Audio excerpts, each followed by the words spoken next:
नमस्कार विद्यार्थी मित्रांनो.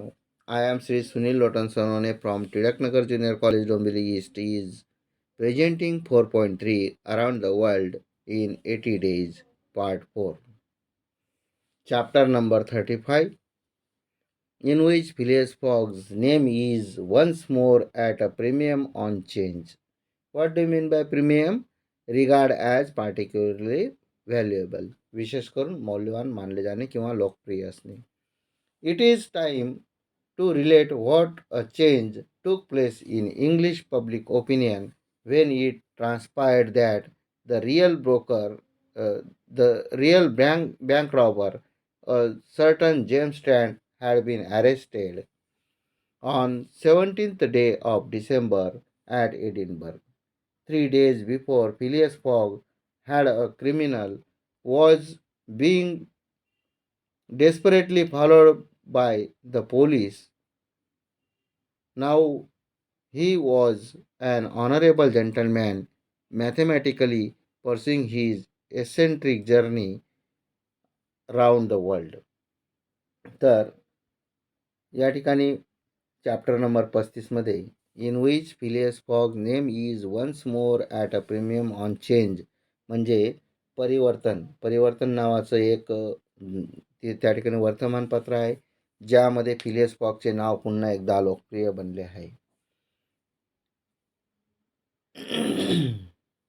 इंग्रजी लोकांच्या मतांमध्ये काय बदल घडला हे सांगण्याची वेळ आली आहे जेव्हा एडिनबर्ग येथे 17व्या दिवशी जेम्स स्टॅन नावाच्या खात्रीशीर बँक दरोडेखोराला अटक केली गेली होती. 3 दिवसांपूर्वी फिलियस फॉग हा एक गुन्हेगार होता ज्याचा पोलिसांनी कठोरपणे पाठपुरावा केला होता. आता तो एक सन्माननीय गृहस्थ होता, अचूकपणे जगभरातील आपला विलक्षण प्रवास करत होता. The papers resume their discussion about the Wagger. All those who had laid bets for and against him revived their interest as if by magic. The Phileas Fogg bonds again become negotiable, and many new Waggers were made. Phileas Fogg's name was once more at a premium on change. वर्तमानपत्रांनी पैजेबाबतची चर्चा पुन्हा सुरू केली. ज्यांनी त्याच्या बाजूने किंवा त्याच्या विरुद्ध पैज लावली होती त्या सर्वांनी आपली आवड जणू जादूने पुन्हा जिवंत केली. फिलियस फॉग करारनामा पुन्हा बोलण्यायोग्य ठरला आणि बरेच नवीन जुगारी बनले, ज्यात परिवर्तन नावाचं जे वृत्तपत्र होतं ज्यात फिलियस फॉगचे नाव पुन्हा एकदा लोकप्रिय बनले. तर या ठिकाणी at a premium means above a normal or usual value. His 5 friends on the Reform Club passed these 3 days in a state of feverish suspense. Would Phileas Fogg, whom they had forgotten, reappear before their eyes? Where was he at this moment? The 17th December, the day of Jane Strand arrest, was the 76th since Phileas Fogg's departure, and no news of him had been received. Was he dead? Had he abandoned the effort, or was he continuing his journey along the route agreed upon? And would he appear on Saturday, the 21st of December, at a quarter before 9 in the evening on the threshold of Reform Club Saloon? Reform क्लबच्या त्या 5 मित्रांनी हे 3 दिवस निशंक तापदायक अवस्थेमध्ये व्यतीत केले होते. तो फिलियस फॉग, ज्याला ते विसरले होते, पुन्हा त्यांच्या डोळ्यासमोर प्रकट झाला होता. या क्षणी तो कुठे होता? 17 डिसेंबर, जेम्स स्टॅनच्या अटकेचा दिवस, फिलियस फॉगच्या निर्गमनापासूनचा 76वा दिवस होता. आणि त्याच्याविषयी कोणतीही बातमी मिळाली नव्हती. तो मेला होता. त्याने प्रयत्न सोडला होता की ज्या मार्गावर तो गेला होता त्या प्रवासाला चालू ठेवत होता. आणि तो शनिवार 21 डिसेंबर रोजी सायंकाळी 9:15 वाजता रिफॉर्म क्लब सलूनच्या उंबरठ्यावर प्रकट होऊ शकेल. The anxiety in which for 3 days London society existed cannot be described. Telegrams were sent to America and Asia for news of Phileas Fogg. Messengers were dispatched to the house in Savile Row morning and evening. No news. The police were ignorant what had become of the detective Fix, who had so unfortunately followed up a based uh, false scent. Bates increased, nevertheless identified Bates increased nevertheless in number and value. Phileas Fogg, like a racehorse, was drawing near his last turning point. The bonds were quoted no longer at 100 below par, but at 20, at 10, and at 5. And paralytic old Lord Albemarle bet even in his favor.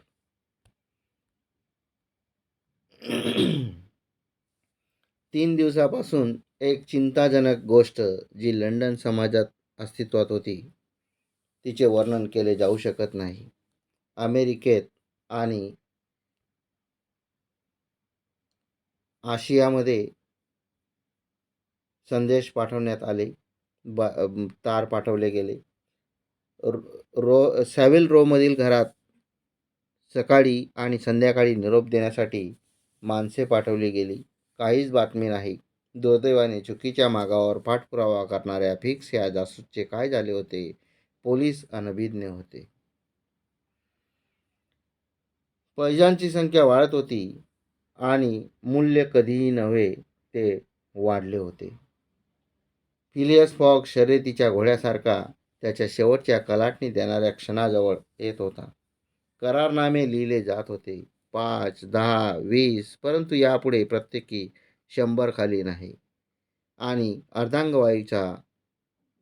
वायू झालेला म्हातारा Lord आल्बेमार्लेने त्याच्या बाजूने पैज लावली. At great crowd was collected in Pall Mall and the neighboring streets on Saturday evening. It seemed like a multitude of brokers permanently established around the Reform Club. Circulation was impeded, and everywhere disputes and discussions and financial transactions were going on. The police had great difficulty in keeping back the crowd as the hour when Phileas Fogg was due approached, the excitement rose to its highest pitch. शनिवारी संध्याकाळी Paul mall आणि शेजारच्या रस्त्यात मोठी गर्दी जमली होती. Reform क्लबच्या सभोवताल अनेक दलाल कायमचे थाटले असल्यासारखे दिसत होते.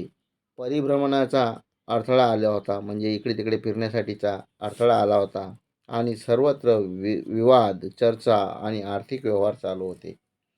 जमावाला मागे हटवणं पोलिसांना खूप अवघड होतं आणि जेव्हा फिलियस फॉग येणार होता तेव्हा ही उत्सुकता त्याच्या शिगेला पोहोचली होती. The 5 antagonists of Phileas Fogg had met in the great saloon of the club.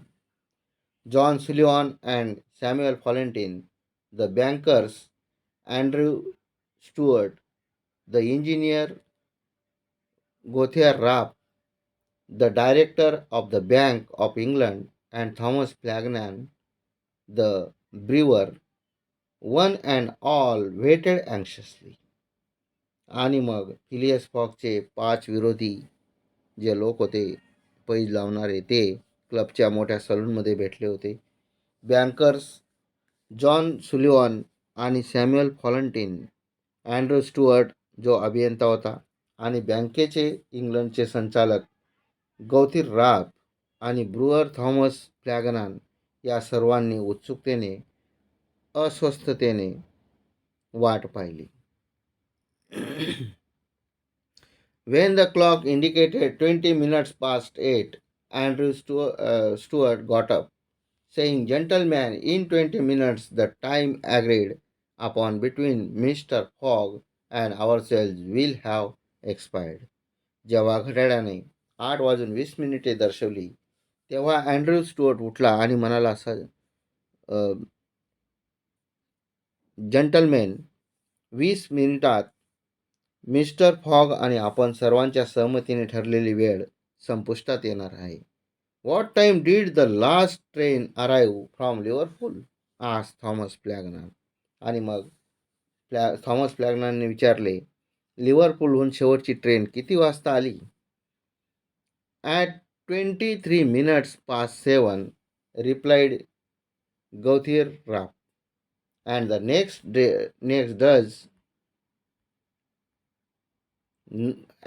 does not arrive till 10 minutes after 12."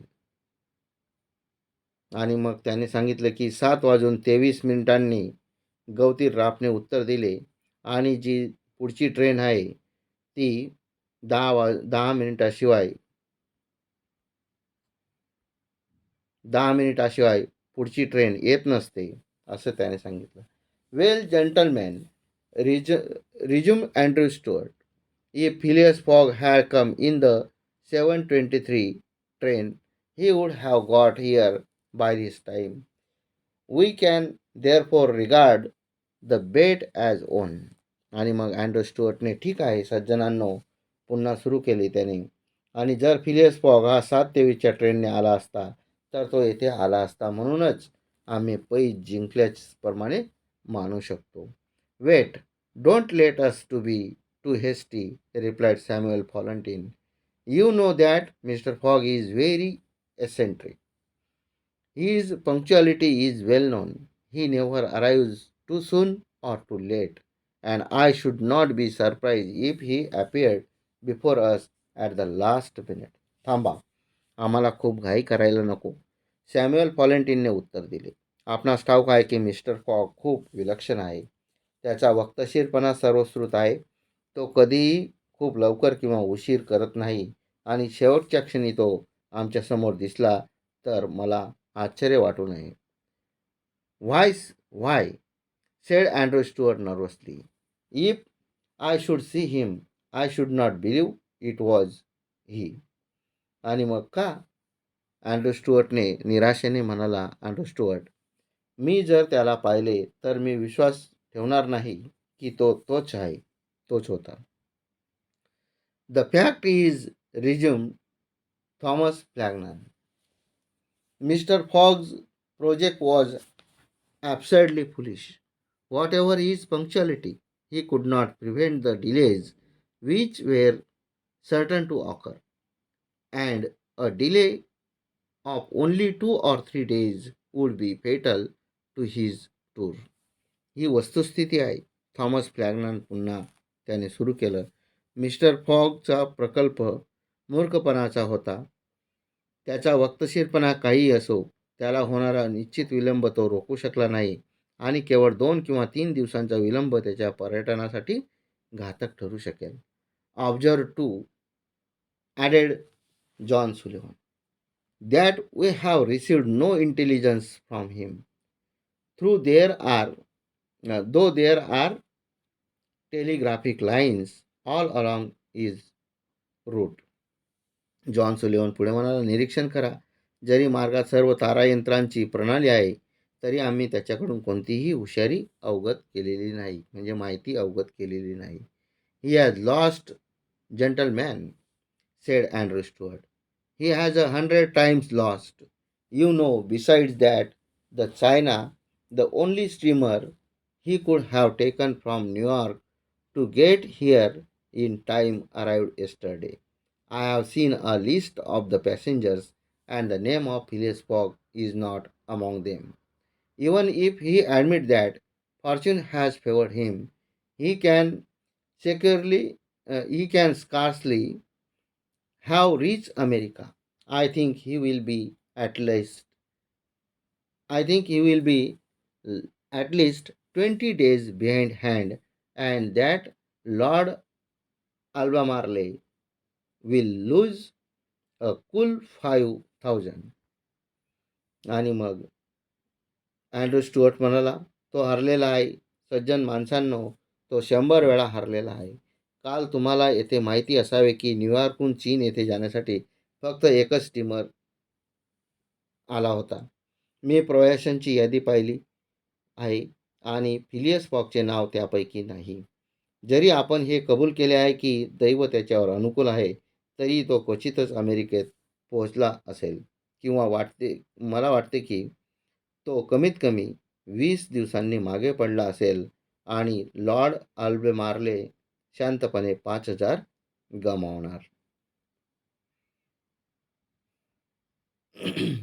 It is clear, replied Gauthir Rap, and we have nothing to do but to present Mr. Fogg's check at Bearings tomorrow.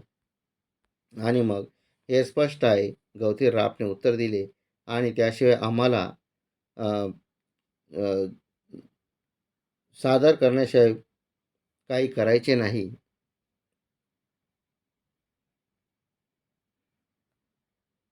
Mister फॉकचा धनादेश उद्या bearing येथे सादर करण्याशिवाय काही करायचे नाही. At this moment the hands of the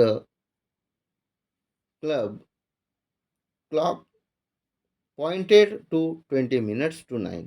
आणि मग या क्षणी क्लबच्या घड्याळाचे हात 9 वाजेला 20 मिनिटे बाकी दाखवत होते. 5 minutes more, sed Andrew Stuart.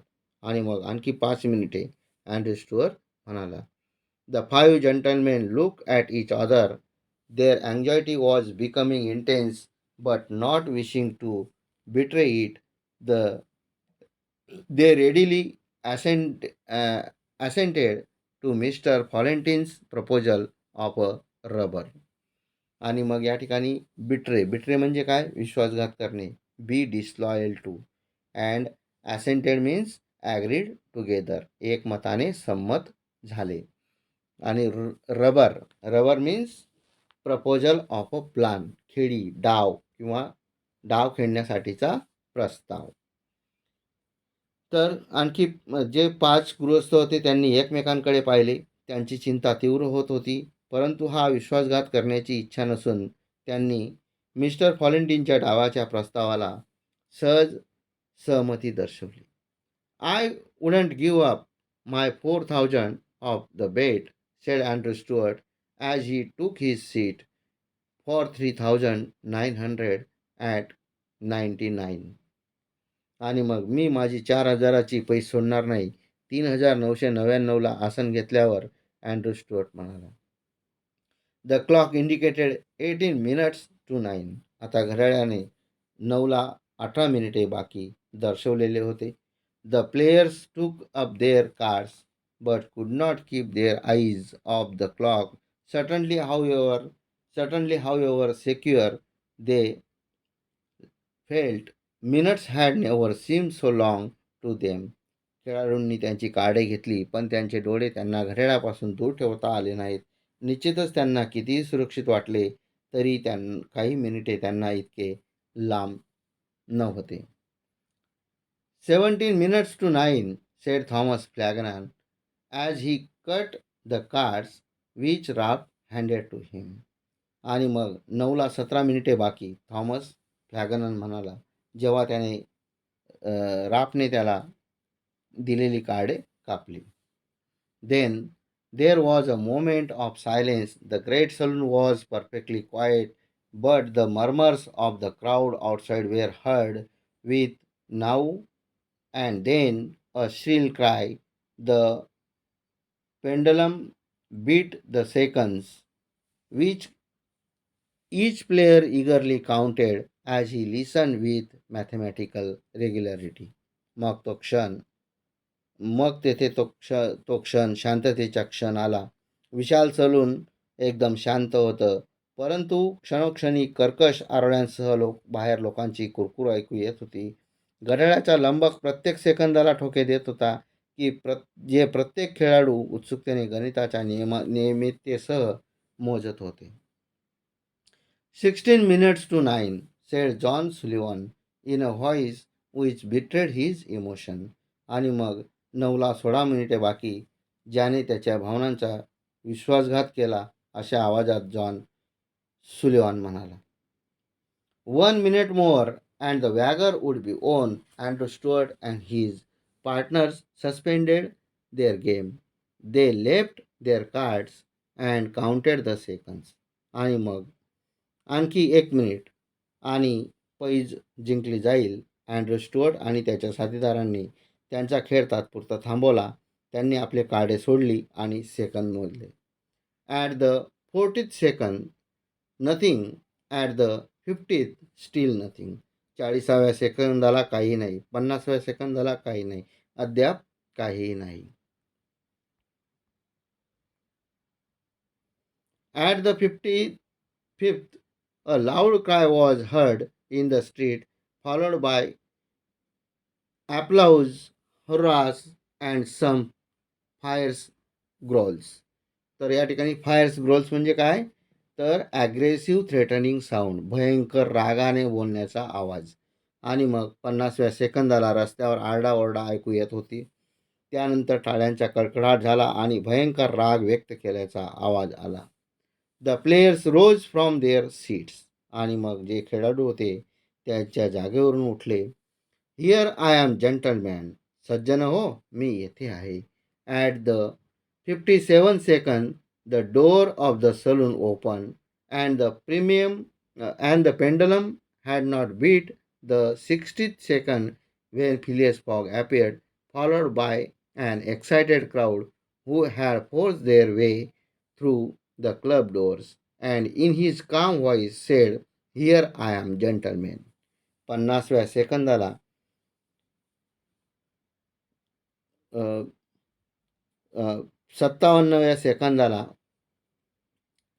57व्या सेकंदाला सलूनचा दरवाजा उघडला आणि घड्याळाच्या लंबकाने 16व्या सेकंदाला ठोका दिला नाही. तोच फिलियस फॉग प्रकट झाला. उत्साहित जमावाने क्लबच्या दारातून जाण्यास भाग पाडले होते आणि त्यांच्या शांत आवाजात तो म्हणाला, सज्जन हो, मी येथे आहे. Thank you students.